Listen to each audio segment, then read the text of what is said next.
Today I'm using the basic bread recipe, or the basic dough recipe that we use to make bread and cinnamon rolls, to actually make a pie crust. So I've now taken the dough and I'm turning it out on my plastic horizontal board, where I'm going to knead it a little bit.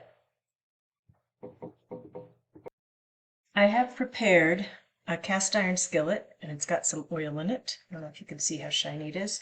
And I also, because it's gonna, this standard recipe is gonna have extra. I've got a pan prepared with parchment paper to make a loaf of bread.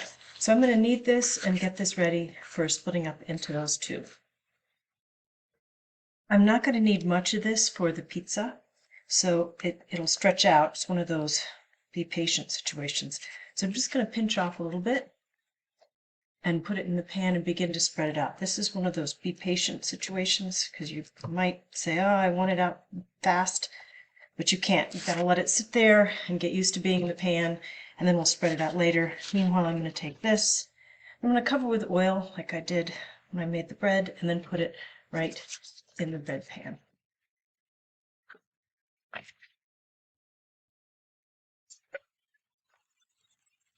I'm going to let the bread rise just like I did in the other, and let's pay attention to this one now. So I'll spread it out, and I might need to wait a little bit, like 10 minutes.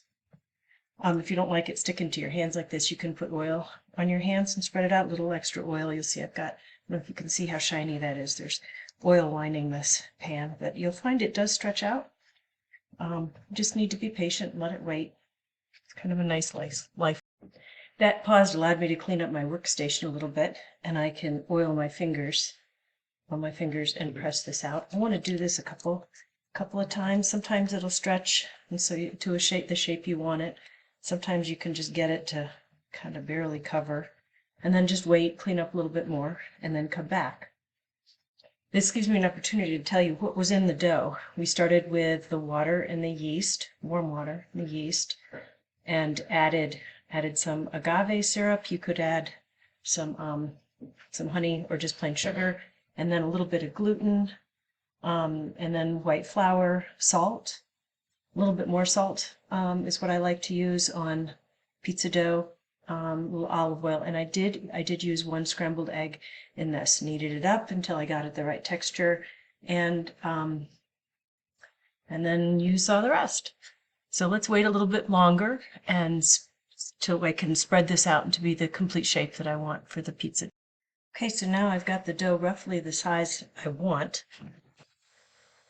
in the pan. And I'm going to cover this and put it in the fridge so it'll rise more slowly. This is morning, and I'm thinking about evening for this. I have put my bread in the oven with a bowl of warm water, and that should be set to bake in a couple hours, because that'll be rising a little bit more quickly. So I'll come back and see you when I'm ready to take the pizza dough out of the fridge to cook for dinner. I will cover the pizza dough with a little bit of saran wrap so it doesn't dry out, but with the bread in the oven with the bowl of warm water, I'm just going to let that sit uncovered. But I need to remember to take off the saran wrap, of course, before I'm going to bake or do anything more with the pizza. But right now the saran wrap's on top, and I'm going to go put it in the fridge. See you at dinner time. It's about 40 minutes before dinner time, maybe 45. I've been letting the pan with the dough for pizza sit in the fridge for, I don't know, 6 hours. You can let it stay overnight even. And now I'm going to take off the saran wrap and dress it up. So let's start by removing the saran wrap from the top. We always want to do that. And you can see, oh, I don't know if you can see, it's really shiny around there. That's the oil. So there's, olive oil. This is relatively flat. It's okay, it didn't rise a whole lot. It'll rise plenty in the oven, but it's had time to sit. I'm going to start with putting mozzarella cheese all over the top, and I'm going to be very generous around the perimeter. So I'm going to start with the perimeter. My grandfather used to say, always vacuum the edges of the rug first, and then the middle will get done, or butter the bread and the edges, and the middle kind of just always gets done. But so I've got finely shredded mozzarella cheese. You could use whatever you want. And then Tomato sauce of your choice. I end up not buying fancy pizza tomato sauce, and I'm going to actually do something special. I'm going to just pour it out into clumps. I'm not going to spread it around. And I'm going to put it on half. The other half I'm going to put some pesto, just to show another option for things you can do with pizza. So I'm not spreading it around, I'm just laying it on top. And then some pesto, ditto the same. I like using pesto. My family likes pesto. And we also like using other kinds of cheese, a Gouda. I prepared a little feta to go on top as well. And then, you can dress this however you want. You can put, the pineapple and ham and make it a, what do they call that? A Hawaiian. I've got some onions, and I'm going to put onions in the whole thing. And I have fried these up in butter first, just so that's why they're a little clearer. And notice this was about half an onion, and I'm not even using that whole half of onion.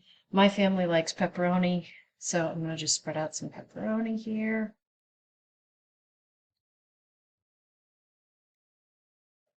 And maybe I'll just put it in half, so I'll have half the pizza be vegetarian. And I say that because I've got some artichoke hearts. I thought that could be fun. I found some in my fridge, and I thought, oh, that could be kind of cool. So I just, spooned out several artichoke quarters and cut them up in smaller pieces because I thought that might be more pleasant eating. And then I think I told you I had some feta cheese. Feta's going to melt and be pretty creamy. So I'm just going to kind of sprinkle it on the top. I thought that would be fun. And for the top layer, cover all this with your mozzarella.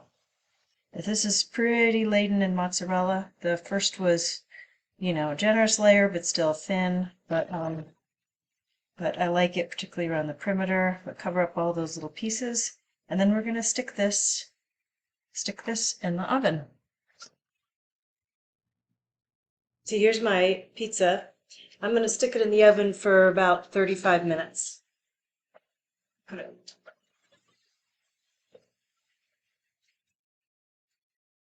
See you in about 35 minutes. It's been about 30 minutes and I was just checking on it, so I think it's about time to bring it out of the oven. So let's do that.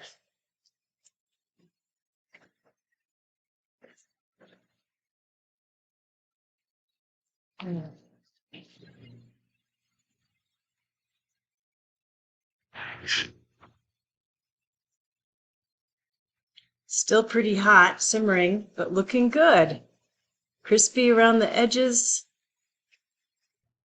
And because I hate to waste a hot oven, here, I'm going to put some granola. Some granola in the oven, some honey and nut made with cod and almonds. How to do that will be another day. It just stopped simmering. So what I'm going to do is loosen it around the edges a little bit. And then I'm going to turn it out onto this wooden cutting board. And if I do this when it's still hot, it'll come off and slide out relatively easily. Ah! It'll slide out relatively easily to cool there. Oh man, we had a little flop here. But it's going to be yummy, yummy pizza. So I've let this cool a little bit so I can cut it. You can see where the green is the pesto and the red is where we did the tomato sauce. And I can still get some slices out of this. So I like using this rice. And I also wanted to point out to you that this pan that it was cooked in is pretty clean. One of the advantages of cooking a pizza this way is that you don't have as much messy cleanup. I hope you enjoyed this. You can put whatever you want on this. You can make bread at the same time, which is what I did. And cooking without measuring anything can still yield some pretty good pizza.